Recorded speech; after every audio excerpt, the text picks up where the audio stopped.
Sudah sihat dari 3 serangkai selepas ikut Water Mummy. So, korang yang ada masalah kolesterol, kencing manis, darah tinggi, senaman sangat-sangat bantu korang punya.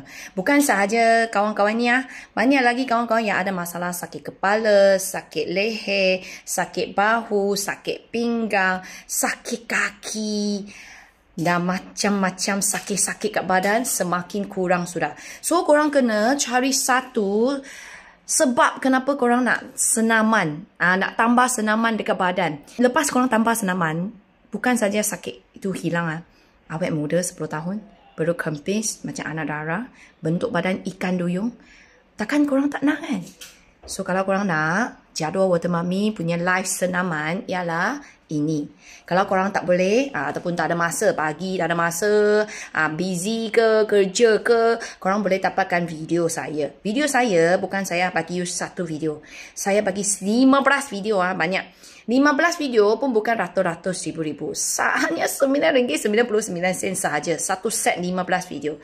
So, bermula dengan senaman, korang punya badan akan semakin sihat.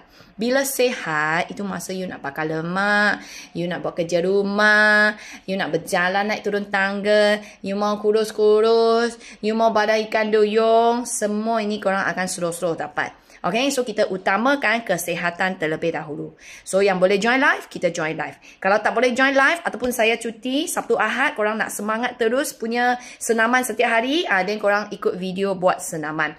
Ingat, bukan satu video ialah 15 video, hanya RM9.99. Contact admin ni, WhatsApp dia, bagi tahu dia you nak beli video. Buat ikut kemampuan badan, setiap hari buat sikit-sikit, lama-lama jadi bukit. Kat sini tidak ada yang tak berjaya. Hanya korang terlalu senang putus asa. Mungkin minggu depan itu hasil sudah mau datang, tapi ini hari sudah tak ada buat. So, semangat mindset kena set, sihat dulu. Nanti semua hasil ini keluar dekat badan you.